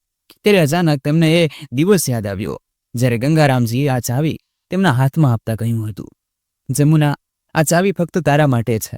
તેને સંભાળીને રાખજે, અને જો ક્યારેક જરૂર પડે તો બેંક જઈને તેને બેંક મેનેજરને બતાવજે. તે તને બધું સમજાવી દેશે. Bank manager? આખરે આમાં શું છે? ગંગારામજીએ આવું શા માટે કહ્યું હતું? પણ અત્યારે તેઓ કંઈ સમજી શકતા ન હતા. તેમને ફક્ત એટલું યાદ હતું કે તેમના પતિએ આ ચાવી બાબતે બહુ ગંભીરતાથી વાત કરી હતી. તેમણે પોતાની આંખો લૂંછી અને ચાવીને પોતાના દુપટ્ટાના છેડે બાંધી લીધી. પહેલા મારે બેંક જવું પડશે, ત્યાં જઈને જ સાચી વાતની ખબર પડશે, તેમણે મનોમન વિચાર્યું. પણ હજુ કોઈને આ ચાવી વિશે ખબર ન પડવી જોઈએ. તેમણે જલ્દીથી ડબ્બાને પાછો પોતાની કબાટમાં મૂક્યો અને જાણે કંઈ થયું જ ન હોય તેમ જઈને પોતાની ખાટલા પર બેસી ગયા. રાત ઘેરી બની ચૂકી હતી. આખા ઘરમાં સન્નાટો છવાયેલો હતો, પરંતુ જમુનામાના પેટમાં ઉઠતી ભૂખની હલચલ આ સન્નાટાને તોડી રહી હતી. દિવસભરના થાક અને ભૂખ છતાં વહુ સવિતાએ રાતના જમવા માટે એકવાર પણ ન પૂછ્યું. જમુનામાને હવે આની આદત પડી ચૂકી હતી, પરંતુ આજે તેમને ભૂખ કંઈક વધુ જ લાગી રહી હતી. ખાટલા પર સૂતા તેમણે ઘણી વાર પડખા બદલ્યા, પણ ઊંઘ આંખોથી ગાઉ દૂર હતી. પેટમાં દુખાવો જેવું થવા લાગ્યું હતું. પણ તેઓ જાણતા હતા કે હવે આ ઘરમાં તેમને કોઈ એ પૂછવા નહીં આવે કે તેમણે જમ્યું કે નહીં. હવે તો બસ સવાર થવાની રાહ છે, તેમણે પોતાની જાતને કહ્યું અને ઊંડો શ્વાસ ભરીને આંખો બંધ કરી લીધી. પરંતુ આ સમયે તેમના મનમાં બસ એક જ વાત ચાલી રહી હતી, સવારે થતાં જ બેંક જઈને જોવું પડશે કે આ ચાવીનું રહસ્ય શું છે. થોડી જ વારમાં થાકથી તેમની આંખો ભારે થવા લાગી અને આખરે ભૂખથી તરફડતા હોવા છતાં તેઓ ક્યારે ઊંઘના ખોળામાં સરી પડ્યા તેમને પોતાને પણ ખબર ન પડી. સવારનું પહેલું કિરણ બારીમાંથી ડોકાઈ રહ્યું હતું, પરંતુ જમુનામાની આંખો પહેલેથી જ ખુલી ચૂકી હતી. કદાચ ભૂખને કારણે અથવા કદાચ એ અગણિત સવાલોને કારણે જે રાતભર તેમના મનમાં ઉમટતા રહ્યા. તેમણે ધીરે ધીરે પોતાના થાકેલા શરીરને ઉઠાવ્યું અને ખાટલા પરથી નીચે ઉતર્યા. ઓરડામાં નજર દોડાવી. ગઈકાલ રાતનો જ વિખરાયેલો સામાન હજુ પણ તેમનો તેમ પડ્યો હતો, પરંતુ હવે આ બધાથી તેમને કોઈ ફરક નહોતો પડતો. તેમના મનમાં બસ એક જ વાત હતી, આજે બેંક જઈને આ ચાવીનું સત્ય જાણવું છે. તેમણે જલ્દીથી ચાવીને પોતાની સાડીના પાલવમાં બાંધી લીધી અને પોતાનો જૂનો થેલો ગભે લટકાવ્યો. પછી ધીરે ધીરે ચાલતા દરવાજા સુધી પહોંચ્યા, પરંતુ જેવો તેમણે દરવાજો ખોલ્યો, સામે સવિતા ઊભી હતી. ક્યાં જઈ રહ્યા છો માજી? સવિતાએ શંકાથી પૂછ્યું. જમુનામાએ એક પળ વિચાર્યું, પછી શાંત સ્વરમાં બોલ્યા, મંદિર જઈ રહી છું. સવિતાએ તેમને માથાથી પગ સુધી જોયા, પછી આંખો સંકોચીને બોલી, મને તો લાગ્યા છે તમે મંદિર નહીં, ક્યાંક બીજે જ જઈ રહ્યા છો. ખબર નહીં હવે કયું નવું નાટક કરવા જઈ રહ્યા છો. જમુનામાએ કંઈ ન કહ્યું, બસ એક ફિક્કા સ્મિત સાથે આગળ વધી ગયા. ત્યારે દરવાજા પાસે ઉભેલો નરેશ, જે અત્યાર સુધી આ બધું ચૂપચાપ જોઈ રહ્યો હતો, તેણે પણ કંઈ બોલવું જરૂરી ન સમજ્યું. બસ પોતાની માને જતાં જોતો રહ્યો, કોઈ સવાલ કર્યા વગર, કોઈ ચિંતા વ્યક્ત કર્યા વગર. દરવાજાની બહાર પગ મૂકતાં જ તેમને સવારની ઠંડી હવાનો અહેસાસ થયો. કદાચ મારી કિસ્મત પણ આજે આ ઠંડી હવાની જેમ કંઈક રાહત લઈને આવે, તેમણે પોતાની જાતને કહ્યું અને ઝડપી પગલે બેંક તરફ આગળ વધ્યા. જમુનામાં ધીરે ધીરે પગલાં ભરતા બેંક તરફ ચાલી પડ્યા. તેમના મનમાં ઘણા સવાલો ઉમટી રહ્યા હતા. શું આ ચાવી સાચે જ તેમની જિંદગી બદલી દેશે? શું ગંગારામજીએ જે કહ્યું હતું તે સાચું હશે? જ્યારે તેઓ બેંક પહોંચ્યા તો ત્યાં ઘણી ભીડ હતી. તેઓ ધીરે ધીરે લાઇનમાં ઊભા રહી ગયા. થોડીવાર પછી તેમનો નંબર આવ્યો તો તેમણે સામે બેઠેલા મેનેજરને કહ્યું, બેટા, મને મારા પતિ ગંગારામજીએ આ ચાવી આપી હતી. તેમણે કહ્યું હતું કે તેને બેંકમાં બતાવવી. મેનેજરે ચાવીને ધ્યાનથી જોઈ અને પછી સ્ક્રીન પર કંઈક ચેક કરવા લાગ્યો. થોડી જ ક્ષણોમાં તેનો ચહેરો આશ્ચર્યથી ભરાઈ ગયો. તે તરત ઉઠીને અંદર કેબિનમાં ચાલ્યો ગયો. થોડીવાર પછી જ્યારે તે પાછો આવ્યો તો તેની સાથે બેંકનો એક બીજો અધિકારી હતો. તેણે જમુનામાને કહ્યું, માજી, તમે અમારી સાથે આવો, તમારે બહુ જરૂરી વાત કહેવાની છે. જમુનામાનું હૃદય ઝડપથી ધડકવા લાગ્યું. તેઓ અધિકારી સાથે અંદર કેબિનમાં ચાલ્યા ગયા, જ્યાં થોડી જ ક્ષણોમાં તેમની જિંદગી હંમેશ માટે બદલાવાની હતી. જમુનામા ઓફિસની અંદર ગયા. ત્યાં બેંક મેનેજર સાથે એક બીજો અધિકારી બેઠો હતો. જેવો તેમણે અંદર પગ મૂક્યો, અધિકારીએ ઊભા થઈને તેમનું અભિવાદન કર્યું અને વિનમ્રતાથી કહ્યું, માજી, કૃપા કરીને બેસો, અમારે તમારી સાથે બહુ મહત્વપૂર્ણ વાત કરવી છે. જમુનામા થોડા ગભરાયેલા હતા. તેમના જીવનમાં આવું ક્યારેય નહોતું થયું કે બેંકના અધિકારીઓ આ રીતે તેમનું સન્માન કરે. તેમણે ધીમેથી ખુરશી પર બેસતા કહ્યું, બેટા, મને સમજાતું નથી. મારા પતિએ બસ કહ્યું હતું કે આ ચાવી બેંકમાં બતાવવાની છે. મેનેજરે હસીને કહ્યું, માજી, આ કોઈ સાધારણ ચાવી નથી. આ તમારા પતિ ગંગારામજી દ્વારા વર્ષો પહેલા ખોલાવવામાં આવેલા એક લોકરની ચાવી છે. લોકર? જમુનામાં નવાઈથી બોલ્યા. હવે આગળ શું થશે? લોકરમાં શું રાખ્યું હશે? શું જમુનામાની જિંદગી બદલાઈ જશે? પરંતુ ત્યારે જ બીજા અધિકારીએ કહ્યું, માજી, આ લોકર તમારા નામે છે અને તેમાં બહુ મહત્વપૂર્ણ વસ્તુઓ રાખેલી છે. અમારે તમારી ઓળખ ચકાસવી પડશે. બેંકના નિયમો બહુ કડક હોય છે. અમારે તમારા ઓળખ પત્રની જરૂર પડશે. જમુનામાં હળવા સ્મિત સાથે બોલ્યા, બેટા, હું આ પહેલેથી જાણતી હતી. મારા પતિએ કહ્યું હતું કે જ્યારે પણ આ ચાવી લઈને બેંક આવું તો પોતાનું આધાર કાર્ડ અને ઓળખપત્ર જરૂર સાથે લાવું. એટલું કહીને તેમણે પોતાના થેલામાં હાથ નાખ્યો અને આધાર કાર્ડ કાઢીને બેંક અધિકારીને આપી દીધું. જમુનામાનું હૃદય જોર જોરથી ધડકવા લાગ્યું. તેમના પતિ ગંગારામજીએ ક્યારેય આનો ઉલ્લેખ નહોતો કર્યો કે બેંકમાં તેમના નામે કોઈ લોકર છે. તેમના મનમાં સવાલો ઉમટવા લાગ્યા. આખરે આમાં શું હશે? મેનેજરે ઓળખની પ્રક્રિયા પૂરી કરી અને એક કર્મચારીને બોલાવ્યો. તે તેમને લોકર રૂમ સુધી લઈ ગયો. મોટા મોટા લોખંડના લોકર કતારમાં લાગેલા હતા. કર્મચારીએ તેમને એક ખાસ લોકર સામે રોક્યા અને ધીમેથી કહ્યું, માજી, આ જ તમારું લોકર છે. તમે તમારી ચાવીથી તેને ખોલી શકો છો. જમુનામાના હાથ ધ્રુજી રહ્યા હતા. તેમણે ધીમેથી ચાવી તાળામાં નાખી અને હળવેથી ફેરવી. એક હળવો ટક અવાજ થયો અને લોકર ખુલી ગયું. તેમની આંખો આશ્ચર્યથી ફેલાઈ ગઈ. લોકરમાં ગંગારામજી દ્વારા સાચવીને રાખવામાં આવેલી વસ્તુઓ હતી. થોડા ઘરેણાં, જમીન જાયદાદના કાગળો અને એક મોટો પરબોડિયો, જેના પર લખ્યું હતું, જમુના માટે. જમુનામાની આંખો ભરાઈ આવી. તેમણે ધ્રુજતા હાથે પરબડિયું કાઢ્યું અને તેને ખોલ્યું. અંદર એક ચિઠ્ઠી હતી જે તેમના પતિ ગંગારામજીએ પોતાના હાથે લખી હતી. પ્રિય જમુના, જો તું આ ચિઠ્ઠી વાંચી રહી છે તો કદાચ હું આ દુનિયામાં નથી, પણ મારી પૂરી કોશિશ રહી કે તને ક્યારેય કોઈ વસ્તુની કમી ન આવે. મેં જે કંઈ પણ કમાયું છે તે તારા નામે કરી દીધું છે. આ લોકર તારી સુરક્ષા માટે છે. આ લોકરમાં રાખેલા ઘરેણાં, જમીનના કાગળો અને બેંકમાં જમા પૈસા હવે તારા છે. તારે કોઈની આગળ હાથ ફેલાવવાની જરૂર નહીં પડે. યાદ રાખજે, તું એકલી નથી. હું હંમેશા તારી સાથે છું. જમુના માની આંખોમાંથી આંસુ વહેવા લાગ્યા. તેમને ગંગારામજીની કહેલી દરેક વાત યાદ આવવા લાગી. તેમના દિલમાં એક નવી તાકાત આવી ગઈ હતી. હવે તેઓ કોઈના મોહતાજ નહોતા. હવે આગળ શું થશે? જમુના મા પૈસા અને સંપત્તિનું શું કરશે? શું તેઓ પોતાના દીકરા વહુ પાસે પાછા ફરશે કે કોઈ બીજો નિર્ણય લેશે? ચાલો જાણીએ આગળની વાર્તામાં. જમુના માની આંખોમાંથી આંસુ વહેતા જઈ રહ્યા હતા, પરંતુ આ વખતે આંસુ દુઃખના નહીં પણ આત્મવિશ્વાસના હતા. તેમણે ગંગારામજીની ચિઠ્ઠીને છાતીએ લગાવી અને ઊંડો શ્વાસ લીધો. તેમની જિંદગીમાં આજે દુઃખોનો સિલસિલો ચાલી રહ્યો હતો. આજે તેને તોડવાની શક્તિ મળી ગઈ હતી. તેમણે લોકરમાં રાખેલા ઘરેણાં અને કાગળોને ધ્યાનથી જોયા. બેંકમાં જમા રકમ પણ સારી એવી હતી. મેનેજરે ધીમેથી કહ્યું, માજી, તમે ઈચ્છો તો આને તમારા સેવિંગ એકાઉન્ટમાં ટ્રાન્સફર કરી શકો છો અથવા જરૂર હોય તો થોડા ઉપાડી શકો છો. જમુના માએ આત્મવિશ્વાસથી કહ્યું, મારે થોડા પૈસા ઉપાડવા છે અને બાકીના હું એકાઉન્ટમાં ટ્રાન્સફર કરાવવા માંગુ છું. મેનેજર તેમની વાત સાંભળીને હસ્યો. તે સમજી ચૂક્યો હતો કે આ ફક્ત એક સાધારણ વૃદ્ધા નહીં, પણ એક એવી મહિલા છે જે જીવનના દરેક સંઘર્ષને સહન કરીને પણ પોતાના સન્માનને જાળવી રાખવાનું જાણે છે. થોડી જ વારમાં પૈસા તેમના ખાતામાં જમા કરી દેવામાં આવ્યા અને થોડી રકમ રોકડ તેમના હાથમાં હતી. તેમણે કાગળો અને ઘરેણાંને સારી રીતે સમેટીને બેગમાં રાખ્યા. જ્યારે તેઓ બેંકમાંથી બહાર નીકળ્યા ત્યારે સૂરજ તેજ ચમકી રહ્યો હતો. જાણે સંકેત હતો કે તેમના જીવનનો અંધકાર હવે દૂર થવાનો છે. હવે સવાલ હતો, શું તેઓ એ જ ઘરમાં પાછા ફરશે જ્યાં તેમને અપમાન અને તિરસ્કાર સિવાય કંઈ નહોતું મળ્યું, કે પછી એક નવી રાહ પસંદ કરશે? તેમણે નક્કી કરી લીધું હતું, હવે તેઓ કોઈના પણ ટોણા અને કડવી વાતોનો બોજ નહીં ઉઠાવે.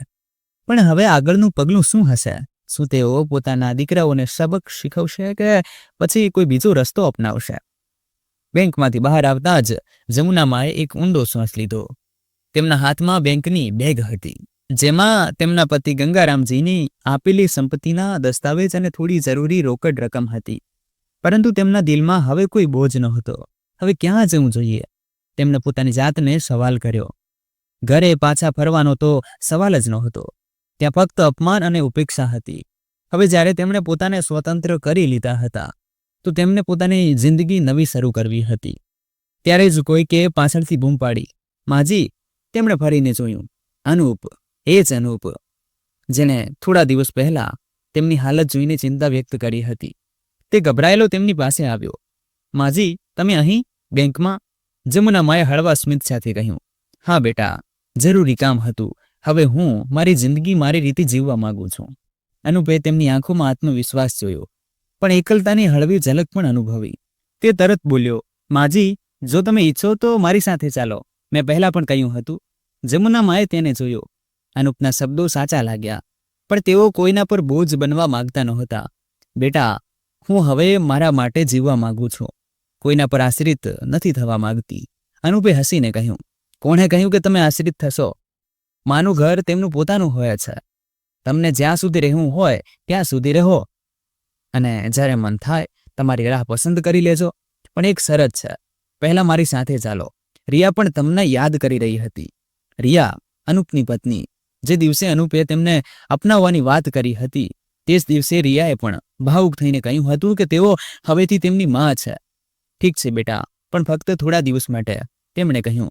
જ્યારે અનુપ અને જમુનામાં ઘરે પહોંચ્યા ત્યારે દરવાજા પર જ રિયા ઊભી હતી, હાથમાં પૂજાની થાળી લઈને. તેણે તરત જ તેમનું સ્વાગત કર્યું અને પ્રેમથી કહ્યું, માં, હવે વધુ ચિંતાની કોઈ જરૂર નથી. હવે તમે અમારી સાથે છો. ઘરમાં પ્રવેશતા જ તેમને એક અલગ જ શાંતિનો અનુભવ થયો. ક્યાંય કોઈ ટોણા નહોતા, કોઈ ઉપેક્ષા નહોતી. ડિનર ટેબલ પર રિયાએ પોતે પોતાના હાથે તેમના માટે ભોજન પીરસ્યું. માં, મેં તમારી પસંદની તુવેરની દાળ અને પૂરી બનાવી છે. તમને ભાવે છે ને? જમુના માની આંખો ભીની થઈ ગઈ. બેટા, મને શું ભાવે છે એ જાણનાર કોઈ બહુ પહેલા ચાલ્યું ગયું હતું. રિયાએ હસીને કહ્યું, હવે આ ઘર તમારું પણ છે. માં, રાત્રે પોતાના ઓરડામાં બેઠેલા જમુના માએ બેંકની ફાઇલ ફરીથી ખોલી. તેમની પાસે હવે એક નવી જિંદગી હતી, પણ તેઓ તેને ફક્ત પોતાના માટે જીવવા માંગતા નહોતા. અનુપ અને રિયા સામે તેમણે પોતાનો નિર્ણય સંભળાવ્યો. હું હવે આ સંપત્તિનો ઉપયોગ એ લોકો માટે કરવા માંગુ છું જે મારી જેમ બેઘર થઈ ગયા છે. હું એક આશ્રય ગૃહ ખોલીશ જ્યાં વૃદ્ધોને સન્માન સાથે રહેવાનો અધિકાર મળશે. અનુપ અને રિયા ગર્વથી તેમની તરફ જોઈ રહ્યા હતા. માં, આ તો અદ્ભુત વિચાર છે, અનુપે કહ્યું. જમુનામાએ એક લાંબો શ્વાસ લીધો. હવે હું ફક્ત જીવતી નહીં રહું, હું બીજાઓ માટે પણ જીવીશ. પણ તે પહેલા મારે થોડો જરૂરી નિર્ણય લેવાનો છે. આખરે શું હતો જમુનામાનો નિર્ણય? જમુનામાએ ઊંડો શ્વાસ લીધો અને કહ્યું, હવે હું એ ઘરમાં જઈશ. પછી અચાનક ચૂપ થઈ ગયા. ઓરડામાં સન્નાટો છવાઈ ગયો. અનુપ અને રિયા તેમની આંખોમાં ઝલકતા ભાવોને વાંચવાની કોશિશ કરી રહ્યા હતા. જમુનામાએ પોતાના આંસુઓને રોકતા દ્રઢ સ્વરે કહ્યું, બેટા, તું બસ મને કાલે કોઈ સારા વકીલ પાસે લઈ જજે. જમુનામાની આંખોમાં હવે કોઈ ડર નહોતો. હવે તેઓ એક નવી સવાર માટે તૈયાર હતા. એક એવી સવાર જે તેમના આત્મસન્માન અને અધિકારોની નવી વાર્તા લખશે. સાંજ થઈ ચૂકી હતી, પણ જમુનામાનો કોઈ પતો નહોતો. નરેશ, સવિતા, મહેશ અને નિશા હવે બેચેન થવા લાગ્યા હતા. માં હજુ સુધી નથી આવ્યા? આ શું વાત થઈ? સવિતાએ ચિંતા અને ચીડિયા સ્વરમાં કહ્યું. મહેશે પણ સહમતીમાં માથું હલાવ્યું. હા ભાભી, સવારે મંદિર જવાનું કહીને ગયા હતા, પણ હવે તો રાત થવા આવી છે. નરેશ, જે અત્યાર સુધી ચૂપચાપ બેઠો હતો, ગંભીર અવાજમાં બોલ્યો, ક્યાંક કંઈ થઈ તો નથી ગયું ને? સવિતાએ આંખો ફેરવતા કહ્યું, અરે છોડો, એવી કોઈ વાત નથી. કદાચ કોઈ સહેલીને મળવા ગયા હોય અથવા આપણાથી નારાજ થઈને ક્યાંક બેઠા હોય. નિશા, જે અત્યાર સુધી ચૂપ હતી, ધીમેથી બોલી, પણ માં હું ક્યારેય ન કરતા. ભલે ગમે તેટલું મોડું થાય, તેઓ કહ્યા વગર ઘરે રોકાતા નહોતા. ક્યાંક સાચે જ કંઈક ખોટું તો નથી થઈ ગયું ને? અત્યાર સુધી જે લોકોને જમુનામાની હાજરીથી ફરક નહોતો પડતો, તે જ હવે બેચેનીથી દરવાજા તરફ જોઈ રહ્યા હતા. આખી રાત જ્યારે જમુનામાં ઘરે ન આવ્યા, ત્યારે નરેશ અને મહેશને ચિંતા થવા લાગી. સવાર થતાં જ બંને પોતાની આસપાસ પૂછપરછ કરવા લાગ્યા, પણ કોઈને પણ જમુનામા વિશે કોઈ જાણકારી નહોતી. તેમની કોઈ સહેલી પણ એવી નહોતી જેના ત્યાં તેઓ આખી રાત રોકાય. હવે વાતાવરણમાં ગભરાટ વધવા લાગ્યો હતો. નિશાએ ચિંતિત સ્વરે કહ્યું, મને લાગે છે કે આપણે પોલીસમાં રિપોર્ટ નોંધાવવો જોઈએ. આખરે માં આખા દિવસથી ગુમ છે. ક્યાંક કંઈક અજુગતું ન થઈ ગયું હોય. પણ સવિતા તરત બોલી પડી, અરે શું વાત કરે છે? પોલીસમાં? ભૂલથી પણ આપણે ન જઈ શકીએ. પોલીસ તો ઉલટાની આપણા પર જ શંકા કરશે. પૂછશે કે તમે લોકોએ સવારથી અત્યાર સુધી રિપોર્ટ કેમ ન કરાવ્યો. પછી ખબર નહીં કેવી કેવી વાતો બનાવશે. મહેશે પણ સહમતીમાં માથું હલાવ્યું. હા ભાભી, સાચું કહી રહ્યા છો. માં વૃદ્ધ છે. કદાચ ક્યાંક રસ્તો ભટકી ગયા હોય અથવા કોઈ સંબંધીને ત્યાં ચાલ્યા ગયા હોય. પહેલાં આપણે જાતે શોધવાની કોશિશ કરવી જોઈએ. સવિતાએ લાપરવાહીથી હાથને ઝટકો આપતા કહ્યું, અરે ગયા હશે કોઈની સાથે. વધુ ચિંતા કરવાની કોઈ જરૂર નથી. કોઈ નાની બાળકી નથી. એ આવી જશે જાતે જ. આમ પણ એમનું આપણા સિવાય કોણ છે? અને એ ઘરડીને આમ પણ કોણ રાખશે પોતાની પાસે? મહેશે તરત વાંધો ઉઠાવ્યો. ભાભી, ઓછામાં ઓછું થોડી ઇજ્જતથી તો વાત કરો. આખરે એ આપણી માં છે. સવિતા બોલી, જાણું છું કે એ તમારી માં છે, પણ કહો ભલા, કોઈ આમ કહ્યા વગર જાય છે શું? અને પછી આટલી રાત સુધી પાછા ન આવે તો શું સમજવું? નરેશ, જે અત્યાર સુધી ચૂપ હતો, ધીરે ધીરે સવિતાની વાતોથી સહમત થવા લાગ્યો. તેણે માથું હલાવતા કહ્યું, સાચું કહી રહી છે સવિતા. આપણે વધુ ચિંતા કરવાની જરૂર નથી. માં ગમે ત્યાં ગયા હોય, જ્યારે પાછા આવવું હશે જાતે જ આવી જશે. સવિતાએ લાંબો શ્વાસ લેતા કહ્યું, ચાલો હવે આ બધું છોડો અને જમવાનું લગાવો. સવાર સુધી જોઈશું. જો માં નહીં આવે તો પછી વિચારીશું શું કરવું છે. નરેશે પણ હા પાડી. હા, અત્યારે કંઈ ન થઈ શકે. ભૂખ પણ લાગી છે, પહેલાં જમી લઈએ. મહેશે હળવો વિરુદ્ધ કરવાની કોશિશ કરી, પણ ભાઈ, માં અત્યાર સુધી ક્યારેય આટલું મોડું બહાર નથી રહ્યા. સવિતાએ તરત વાત કાપી નાખી. બસ બસ, હવે વધુ ઇમોશનલ ન બનો. જ્યારે પાછા આવશે ત્યારે જોઈશું. અત્યારે આ નકામી વાતમાં સમય બગાડો નહીં. એવું લાગી રહ્યું હતું જાણે સૌએ માની લીધું હતું કે માનું પાછા આવવું હવે જરૂરી પણ નથી. જમુનામાં આજે આરામથી સૂઈ રહ્યા હતા. આટલા દિવસો પછી તેમણે ભરપેટ ભોજન જે ગાધું હતું. તેમના ચહેરા પર એક શાંતિ હતી જે કદાચ ઘણા સમય પછી આવી હતી. સવાર થઈ તો રિયા તેમની પાસે આવીને પ્રેમથી બોલી, માં, સવાર થઈ ગઈ છે, તમે હાથ મોં ધોઈ લો, હું તમારા માટે નાસ્તો લઈ આવું છું. જમુનામાં ધીરે ધીરે ઉઠ્યા અને રિયા તરફ જોઈને હળવું સ્મિત આપ્યું. તેમને એવું લાગી રહ્યું હતું જાણે કોઈ પોતાનું તેમના માટે વિચારી રહ્યું હોય, તેમની પરવા કરી રહ્યું હોય. તેઓ પથારીમાંથી ઉઠ્યા અને વોશરૂમમાં જઈને હાથ મોં ધોવા લાગ્યા. બહાર આવ્યા તો જોયું કે ટેબલ પર ગરમા ગરમ પરાઠા, દહીં અને ચા રાખેલી હતી. રિયા પ્રેમથી બોલી, માં બેસો, આજે હું પોતે મારા હાથે તમને ખવડાવીશ. જમુનામાની આંખોમાં ભીનાશ આવી ગઈ. તેમણે ધ્રુજતા હાથે રિયાનો હાથ પકડ્યો અને કહ્યું, બેટા, જેટલો પ્રેમ તું મને આપી રહી છે, કાશ મારી વહુઓ પણ મને થોડું માન આપત તો કદાચ આજે આ દિવસો ન જોવા પડત. રિયાએ ઝૂકીને તેમના પગ સ્પર્શ કર્યા અને બોલી, માં, જે થયું તેને ભૂલી જાઓ. હવે તમે અમારી જિંદગીનો હિસ્સો છો અને અમે તમને હંમેશા ખુશ રાખીશું. જમુના માએ માથે હાથ ફેરવ્યો અને પહેલીવાર દિલથી હસ્યા. પણ તેમના મનમાં એક દ્રઢ નિશ્ચય હતો. હવે તેમને પોતાના હક માટે ઊભા રહેવું હતું. નાસ્તો કર્યા પછી જમુના માએ રિયા અને અનુપને જોયા અને બોલ્યા, બેટા, હવે મારે મારા હક માટે ઊભા રહેવું છે. આજે મને કોઈ સારા વકીલ પાસે લઈ ચલો. અનુપે હસીને કહ્યું, માં, મેં પહેલેથી જ એક વકીલ સાથે વાત કરી લીધી છે. તેઓ બહુ સારા અને અનુભવી છે. આપણે હમણાં જ તેમની પાસે જઈએ છીએ. જમુના માએ માથું હલાવ્યું અને પોતાનો દુપટ્ટો સરખો કર્યો. તેમના ચહેરા પર હવે પહેલા જેવી લાચારી નહોતી, પણ આત્મવિશ્વાસ સળકી રહ્યો હતો. અનુપે ગાડી કાઢી અને બંને વકીલની ઓફિસ તરફ ચાલી નીકળ્યા. વકીલે જમુનામાની વાત ધ્યાનથી સાંભળી અને ગંભીર સ્વરે બોલ્યા, માજી, શું તમે આ બાબતે સારી રીતે વિચારી લીધું છે? જમુનામાની આંખોમાં હવે કોઈ સંકોચ નહોતો. તેમણે દ્રઢ સ્વરે કહ્યું, હા વકીલ સાહેબ, હું ફક્ત સંપત્તિમાંથી બેદખલ કરવાના કાગળો નથી બનાવવા માંગતી, પણ હું છાપામાં એક જાહેરાત પણ આપવા માંગુ છું. હું દુનિયાને જણાવવા માંગુ છું કે મારા દીકરાઓનો હવે મારી સંપત્તિ અને મારાથી કોઈ લેવા દેવા નથી. હું તેમને મારી જાયદાદમાંથી બેદખલ કરી રહી છું અને આજ પછી તેમનો મારાથી કોઈ સંબંધ નહીં રહે. અનુપ તેમની વાત સાંભળીને સ્તબ્ધ રહી ગયો. તેણે તરત કહ્યું, માં, તમે આટલું મોટું પગલું, શું તમે સાચે જ આવું ઈચ્છો છો? જમુનામાની આંખોમાં આંસુ હતા, પણ તે કમજોરીના નહીં પણ હિંમતના આંસુ હતા. તેમણે કહ્યું, હા બેટા, જે માને પોતાના જ ઘરમાં રોટલીના બે ટુકડા નસીબ ન થાય, જેને પોતાની જ ઓલાદ તરછોડી દે, તેને હવે કોઈ મોહ માયામાં ન પડવું જોઈએ. હું હવે એક નવું જીવન શરૂ કરવા માંગુ છું, જ્યાં સન્માન અને પ્રેમ હોય, લાલચ અને અપમાન નહીં.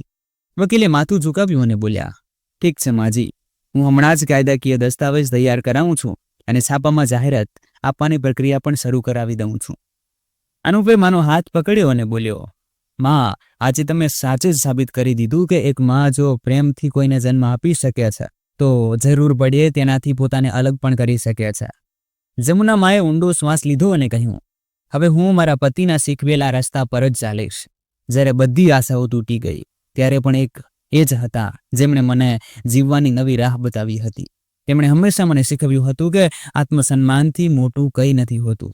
અનુપે કહ્યું, અને હવે તમે એકલા નથી માં, હું અને રિયા હંમેશા તમારી સાથે છીએ. જમુનામાની આંખોમાં આંસુ હતા, પણ આ વખતે આંસુ દુઃખના નહીં પણ આત્મસન્માન અને નવી આશાના હતા. તેમણે ધીમેથી કહ્યું, હા બેટા, હવે હું મારા માટે જીવીશ, મારા સ્વાભિમાન સાથે, કોઈ પણ ડર વગર. હવે તેઓ પોતાના નવા સફર માટે તૈયાર હતા. એક સફર જે સન્માન સાથે આગળ વધવાનો હતો. વકીલે બધા કાગળો તૈયાર કરી દીધા અને કહ્યું, જમુનાજી, હવે ફક્ત તમારે આ દસ્તાવેજો પર સહી કરવાની છે અને આ કાયદાકીય રીતે માન્ય થઈ જશે. આ પછી તમારા દીકરાઓનો તમારી સંપત્તિ પર કોઈ હક નહીં રહે. જમુના માએ એક નજર એ કાગળો પર નાખી. વર્ષોની તકલીફ, અપમાન અને એકલતાનું દર્દ તેમની આંખોમાં ઉતરી આવ્યું. પણ આ વખતે તેમના હાથ ધ્રુજ્યા નહીં. તેમણે કોઈ પણ ખચકાટ વગર દસ્તાવેજો પર પોતાની સહી કરી દીધી. અનુપ અને રિયા ધ્યાનથી જોઈ રહ્યા હતા. વકીલે કાગળ સંભાળતા કહ્યું, હવે તમે નિશ્ચિત રહો. કાલ સવાર સુધીમાં આ ખબર છાપામાં પ્રકાશિત થઈ જશે અને કાયદાકીય રીતે પણ તમારા દીકરાઓનો તમારાથી કોઈ સંબંધ નહીં રહે. વકીલની ઓફિસમાંથી બહાર નીકળતા અનુપે માને પૂછ્યું, હવે તમે શું કરવા માંગો છો? માં, મારે સૌથી પહેલા કાલે મારા ઘરે જવું છે. અનુપ સાથે રહેતા જ જમુના માએ પોતાનો આત્મસન્માન પાછો મેળવ્યો. તેઓ હવે કોઈના ટોણાથી કમજોર પડનારી સ્ત્રી નહોતા રહ્યા. તેમણે નિર્ણય કર્યો કે હવે તેઓ પોતાની તકલીફોથી નહીં પણ પોતાના નિર્ણયોથી જીવશે. અને સૌથી પહેલો નિર્ણય હતો પોતાના દીકરાઓને તેમની હેસિયત બતાવવાનો. સવારના હળવા તડકામાં જમુના માએ પોતાના હાથમાં એક છાપું પકડ્યું, જેનો એક ખૂણો થોડો વાળેલો હતો. તેમની આંખોમાં આજે ન તો દુઃખ હતું અને ન કોઈ મમતા, ફક્ત એક કઠોર નિર્ણય. તેઓ અનુપ સાથે પોતાની એ જ કોઠી સામે ઊભા હતા. તેમણે ઊંડો શ્વાસ લીધો અને પછી દરવાજા પર જોરથી ટકોરા માર્યા. દરવાજો ખુલ્યો તો સામે સવિતા અને નિશા ઊભી હતી. તેમણે જેવા જમુનામાને જોયા ત્યારે જ સવિતા ટોણો મારતા બોલી, અરે તમે આવી ગયા? ક્યાં હતા 2 દિવસ સુધી? પાછળથી તેમના દીકરાઓ પણ આવી ગયા. તેઓ પણ હેરાન હતા. નરેશ બોલ્યો, માં, તમને શરમ આવવી જોઈએ. આમ કોઈના પણ ઘરે રહી લો છો? જમુનામાના ચહેરા પર હળવું સ્મિત આવ્યું, પણ એ સ્મિત ઠંડુ હતું, એક તોફાન પહેલાની શાંતિ જેવું. તેમણે ધીમેથી છાપું તેમની તરફ ધર્યું. જમુનામાં કડક અવાજે બોલ્યા, વાંચો આને જોરથી. દીકરાએ છાપું લીધું અને જેવું તેણે વાંચવાનું શરૂ કર્યું, તેના ચહેરાનો રંગ ઉડી ગયો. હું જમુના દેવી મારા બંને દીકરાઓ અને વહુઓથી દરેક પ્રકારનો સંબંધ તોડી રહી છું. તેઓ હવે મારા દીકરા કહેવાને લાયક નથી. મારી પૂરી સંપત્તિ અને ઘર ફક્ત મારા નામે છે અને મેં કાયદાકીય રીતે નક્કી કરી લીધું છે કે મારા મૃત્યુ પછી પણ તેમને તેમાં કોઈ અધિકાર નહીં મળે. જે લોકો મને પોતાના ઘરમાં રાખી ન શકે તેઓ મારા ધનના પણ હકદાર ન હોઈ શકે. આ જોઈને દીકરા વહુના હોશ ઉડી ગયા. ઘરમાં સન્નાટો છવાઈ ગયો. નરેશ ધ્રુજતા અવાજે બોલ્યો, માં, આ બધું શું છે? જમુનામાએ છાપું છીનવીને પાછું વાળ્યું અને સીધું પોતાના મોટા દીકરાની આંખોમાં જોયું. પછી ગુસ્સાથી બોલ્યા, હવે મને માં ન બોલાવ. જ્યારે હું રડતી રહી, તરફડતી રહી, ત્યારે તે એકવાર પણ મારો સાથ ન આપ્યો. જ્યારે આ વહુઓ મને અપમાનિત કરી રહી હતી ત્યારે તે આંખો ફેરવી લીધી.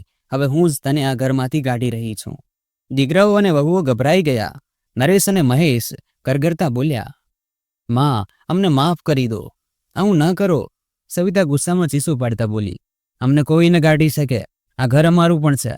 જમુનામાએ એક જોરદાર અટ્ટહાસ્ય કર્યું, પણ તેમાં હવે કોઈ પ્રેમ નહોતો. તેમણે પોતાની બેગમાંથી કાગળ કાઢ્યો અને સવિતા તરફ ફેંક્યો. જમુનામા તે જ અવાજે બોલ્યા, હા જ વાંચી લે. આ ઘર ફક્ત અને ફક્ત મારા નામે છે અને મેં નક્કી કરી લીધું છે કે આમાં તમારી કોઈ જગ્યા નથી. દીકરાએ ધ્રુજતા હાથે કાગળ ઉઠાવ્યો અને વાંચતા જ તેના ચહેરા પરથી પરસેવો છૂટી ગયો. મહેશ થોતવાતા પોતાની માને બોલ્યો, માં, અમને માફ કરી દો. પણ હવે કોઈ સુનાવણી નહોતી. જમુનામાં ગુસ્સામાં બોલ્યા, તમે લોકો મને રોજ અપમાનિત કરવામાં લાગ્યા હતા, નહીં? જ્યારે મન થાય ત્યારે માને ટોણા મારો, ઘરમાંથી કાઢી મૂકો, પણ માની સંપત્તિ પર હક જરૂર જોઈએ. પણ હવે નહીં. હવે હું એ જ કરીશ જે સાચું છે. સવિતાની આંખોમાં ડર આવી ગયો. પાડોશીઓ પણ દરવાજે ઊભા બધું સાંભળી રહ્યા હતા. જમુનામાં દ્રઢ સ્વરે બોલ્યા, હવે મારો નિર્ણય અટલ છે. નીકળો મારા ઘરમાંથી અને ક્યારે આ ઉંબરે પગ ન મૂકતા. દીકરાઓ અને વહુઓના ચહેરા સફેદ પડી ગયા. તેઓ ગરગરવા લાગ્યા. પણ હવે બહુ મોડું થઈ ચૂક્યું હતું. જમુનામાએ દરવાજો ખોલ્યો અને બોલ્યા, નીકળો અહીંથી, નહીં તો હમણાં પોલીસ બોલાવી લઈશ. હવે આ ઘર મારું છે, ફક્ત મારું. બંને દીકરાઓ અને વહુઓ પોતાનો સામાન લઈને ઘરમાંથી નીકળવા મજબૂર થઈ ગયા. જમુનામાં હવે આખા ઘરમાં એકલા હતા. જલ્દી જ તેમણે પોતાના ઘરમાં જ એક આશ્રમ ખોલી લીધો, જ્યાં દરેક વૃદ્ધ વ્યક્તિને ભરપેટ ભોજન અને સન્માન મળી શકે. આશ્રમ ચલાવવામાં અનુપ અને રિયા તેમનો પૂરો સાથ આપવા લાગ્યા. હવે તેઓ શાંતિથી રહેવા લાગ્યા. તેમના દીકરાઓ અને વહુઓને તેમના ખરાબ કર્મોનું ફળ મળ્યું અને હવે તેઓ ઠેર ઠેર ભટકી રહ્યા હતા. દોસ્તો, સંસ્કાર અને સન્માનથી મોટી કોઈ સંપત્તિ નથી હોતી. માં ફક્ત જન્મ નથી આપતી, પણ સંતાનને પોતાની મમતા અને ત્યાગથી સિંચે છે. પણ જ્યારે એ જ સંતાન માને બોજ સમજવા લાગે, તિરસ્કાર કરવા લાગે, તો તેને એ ન ભૂલવું જોઈએ કે સમય ક્યારેય એક સરખો નથી રહેતો. જે લોકો પોતાના માતા પિતાની ઇજ્જત નથી કરતા, તેમનો અંત પણ સુખદ નથી હોતો. માનું દિલ બહુ મોટું હોય છે, પણ જ્યારે તે સ્વાભિમાન માટે ઊભી થાય છે તો કોઈ તોફાનથી ઓછી નથી હોતી. તેથી માતા પિતાનું સન્માન કરો, તેમનો આદર કરો, કારણ કે તેમની દુઆઓ જિંદગીનો સૌથી અમૂલ્ય આશીર્વાદ હોય છે. તમને આ વાર્તા કેવી લાગી?